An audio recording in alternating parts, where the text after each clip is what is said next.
Ok, meninos, esse é o vídeo 56. Vamos discutir agora o segundo caso particular de efeito Doppler do som, tá? Agora, esse segundo caso vai ser o inverso do caso anterior, né? No primeiro caso, a gente tinha o detector, né, o receptor de ondas parado, né, estacionário em relação ao chão, e a fonte se deslocando na direção dele, né? Ou se aproximando ou se afastando. Agora aqui vai ser o inverso. A fonte de ondas está estacionária e a pessoa está caminhando ou em direção à fonte ou se afastando dela. Tá? Então seria o caso, por exemplo, da ambulância, né, que está paradinha lá na rua e você está se aproximando da ambulância ou se afastando dela. Vamos discutir esse caso aqui, onde o detector, né, no caso, esse detector pode ser o seu ouvido, por exemplo, ou um receptor de ondas, né, um microfone, por exemplo, que está se aproximando daquela fonte. Bom, essa fonte, ela produz ondas com uma frequência F0 e um período T0, né? Frequência é o inverso do período. E o comprimento de onda produzido por essa fonte, né? Ou seja, a distância entre as frentes de onda, vai ser sempre lambda zero.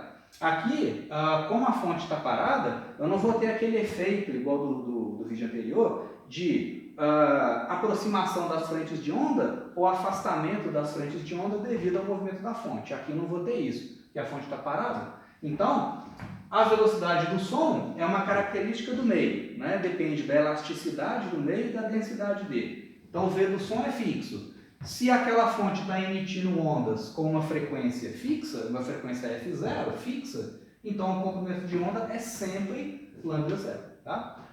Então, olha só, gente, se esse detector estiver parado, né? Ou seja, se tanto o detector quanto a fonte estivessem parados, bom, essas ondas, né, vão passar por esse camarada com o comprimento de onda lambda zero.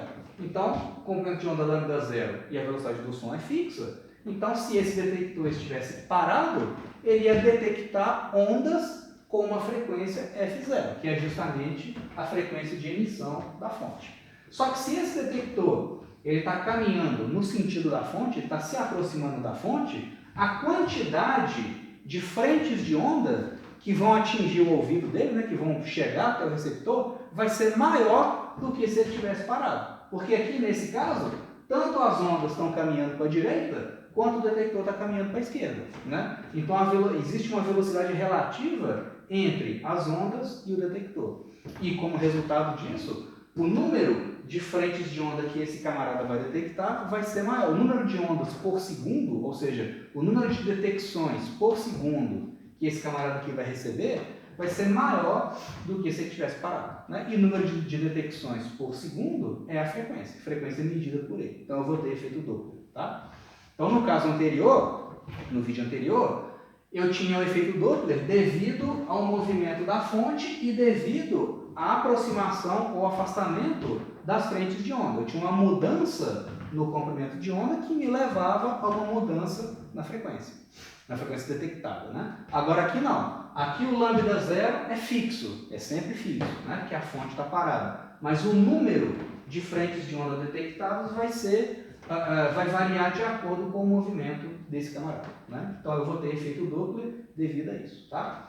Então olha só, gente, vamos pensar aqui o seguinte: num certo intervalo de tempo ΔT, essa quantidade de frentes de onda aqui, ó, vai se deslocar para a direita de uma certa distância igual a V do som vezes ΔT. Né? Velocidade vezes tempo vai ser o deslocamento para a direita de todo esse padrão aqui, de todo esse padrão de frentes de onda que está produzido aqui. Ao mesmo tempo, o detector caminha para a esquerda por uma distância igual V do detector vezes ΔT. Então, no fim das contas, todas essas frentes de onda aqui, ó, vão passar pelo detector. Isso vai gerar um aumento na frequência detectada em relação à situação original, se esse cara tivesse parado. Tá? Então, a velocidade das frentes de onda, do ponto de vista do observador, ou seja, a velocidade relativa entre as frentes de onda e o detector, vai ser o V do som mais a velocidade do detector. Né? Então, o detector, né, a pessoa que está caminhando aqui, ó, ela recebe, do ponto de vista dela, ela percebe as ondas, as frentes de onda, né, caminhando na direção dela com essa velocidade, que é V do som mais o do detector. É a velocidade relativa, ou seja, a velocidade das frentes de onda do ponto de vista do receptor. Tá? Então é o seguinte, num certo intervalo de tempo ΔT qualquer, quantas frentes de onda vão passar pelo detector? Então eu vou ter que fazer, no intervalo de tempo ΔT, eu vou fazer uma contagem do número de frentes de onda que passam por esse receptor. O número de frentes de onda por intervalo de tempo vai ser a frequência detectada. Vai ser a nova frequência, né, detectada por esse camarada, devido ao movimento dele. Tá? Então, aqui é o seguinte, se essa aqui é a velocidade relativa entre as ondas e o observador, ou seja, a velocidade das frentes de onda do ponto de vista do observador, então, qual que vai ser o número, qual que vai ser a contagem de frentes de onda detectadas nesse intervalo de tempo ΔT? Então, o número de frentes de onda vai ser o tanto que as ondas caminharam do ponto de vista do detector, né? Ou seja, essa distância mais essa, então V do som vezes ΔT, mais V do detector vezes ΔT. Né? Nesse esquema que eu coloquei aqui, todas essas frentes de onda vão passar pelo detector. Né? Então, o número, a contagem de frentes de onda que eu tenho nesse intervalo vai ser V do som vezes ΔT, que é essa distância, mais V do detector vezes ΔT, o mesmo ΔT, dividido por lambda zero. Então, essa distância total dividido por lambda zero vai me dar o número de comprimentos de onda, né? Ou seja, o número de frentes de onda, o número de detecções que vão passar por esse camarada num certo intervalo ΔT. Né? Então, vai ser tudo isso sobre lambda zero. Então, o que vai ser a frequência detectada por esse camarada? Vai ser o número de frentes de onda dividido por ΔT. Né? Aqui eu só coloquei o ΔT em evidência, então eu vou ter V do som mais o V do detector vezes intervalo de tempo sobre lambda zero. Aqui só para reforçar, pessoal, essas velocidades que entram aqui, elas são dadas em módulo, tá? Então, o módulo da velocidade do som, o módulo da velocidade do detector, e essas velocidades aqui, o V do som e o V do detector, são medidas em relação ao solo, né, que é o meu referencial de repouso. Tá? Então, V do som mais V do detector vezes ΔT sobre lambda zero. Então, a frequência detectada é esse N dividido por ΔT. Só passar para cá dividindo. Né? Então, eu vou ter que meu F' vai ser a soma das velocidades sobre lambda zero. V do som mais V do detector sobre o comprimento de onda lambda zero dessa onda. Né? Então eu sei que para expressar tudo em termos de frequência e velocidade, né, eu quero isolar esse lambda zero aqui. Ó. Então eu sei que a velocidade do som é lambda zero vezes F0, né? Comprimento de onda daquela onda, vezes a frequência de emissão da fonte, né? Frequência F0. Então lambda zero é o V do som sobre F0, só substituir aqui. Ó, né? Então a frequência detectada é a soma das velocidades dividida por lambda zero, que é esse cara aqui, V do som sobre F0. Então, no fim das contas, a frequência detectada por esse camarada, quando ele está se aproximando daquela fonte estacionária, a frequência detectada vai ser o F0, que é a frequência emitida pela fonte, vezes a soma das velocidades sobre a velocidade do som. O V do som é sempre fixo. E o V do detector é a velocidade desse receptor aqui, né? Que vai variar, né? De acordo com o problema.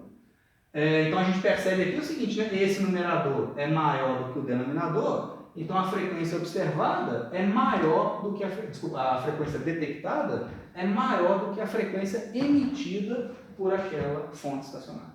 Né? Então, justamente isso, né? De novo, eu tenho, quando esse camarada caminha no sentido da fonte, ele vai captar mais comprimentos de onda, mais frentes de onda, do que se ele tivesse parado. Então, a frequência dele é maior do que a frequência original. Tá?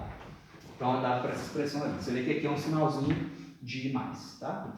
E aí, a situação inversa, né? A fonte continua estacionária, mas agora o detector está se afastando dela. Então, é a situação inversa. Ele vai detectar menos comprimentos de onda, né? Ou seja, vai detectar menos frentes de onda do que se ele tivesse parado. Ele vai detectar uma frequência mais baixa. Né? Então vamos ver isso. Você tem então essas ondas, né, produzidas por aquela fonte com comprimento lambda zero, num certo intervalo de tempo ΔT, esse pacote de ondas aqui, nesse conjunto de frentes de onda, vai se deslocar para cá. Se esse cara tivesse parado, todo esse pacote de ondas aqui ia passar por ele. Ele ia detectar uma frequência F0. Só que ao mesmo tempo que esse pacote de ondas se desloca para a direita, o próprio detector se desloca para a direita também. Então, qual que é a velocidade relativa entre as ondas e o detector? Qual que é a velocidade das ondas do ponto de vista, a velocidade das frentes de onda, do ponto de vista do detector? Ué, vai ser o V do som menos o do detector. Né? Digamos, as ondas se propagam para a direita com a velocidade de 340 metros por segundo, aproximadamente. Né? Então, essas frentes de onda caminham para lá a 340 metros por segundo. E o detector caminha para lá a 20 metros por segundo. Então, qual que é a velocidade relativa? Qual que é a velocidade dessas ondas do ponto de vista desse cara? Vai ser 340 menos 20. Vai ser 320. Tá? Então, por isso que tem aquele sinal de menos ali. Então, dada essa velocidade relativa, num certo intervalo de tempo ΔT, quantas frentes de onda vão passar por aquele cara? Né?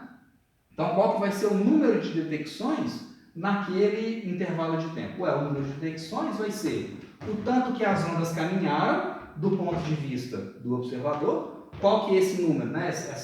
Qual que é essa distância relativa, né, percorrida pelas ondas do ponto de vista desse cara? Vai ser a velocidade relativa vezes ΔT, né? Onde a velocidade relativa é isso aqui. Então, esse numerador aqui, ó, é o deslocamento das ondas do ponto de vista desse cara, que está caminhando para a direita também. Né? Então, o número de detecções vai ser esse deslocamento relativo das frentes de onda dividido pelo comprimento de onda, que é o meu lambda zero. Né? Então, essa distância, esse deslocamento relativo das frentes de onda sobre o lambda zero vai me dar o número de detecções por aquele detector. Né? O número de frentes de onda, né, que vão passar por aquele detector. Né?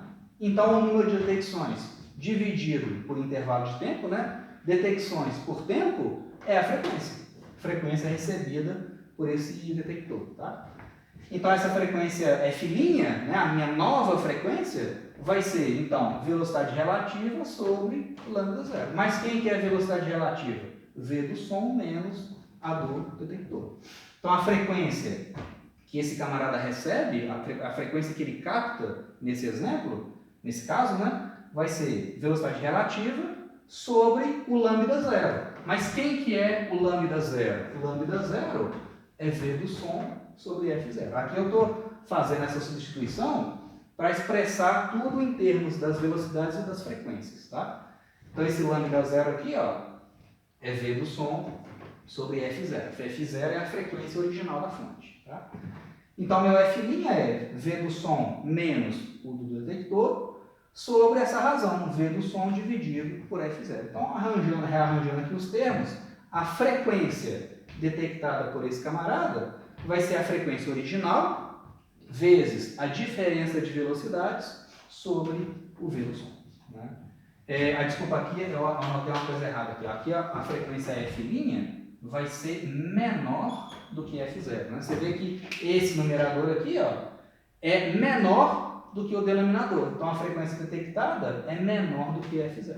Né? Ou seja, à medida que você se afasta de uma fonte que está estacionária, você percebe um som mais grave. Né? E essa variação de frequência entre F' e F0 é tanto maior quanto maior a velocidade de afastamento sua. Né? Se você está se afastando com uma velocidade grande, esse numerador vai ser pequenininho, então a frequência detectada vai ser pequena. Tá? Então você vê que as expressões são parecidas, a menos desse sinal. Okay?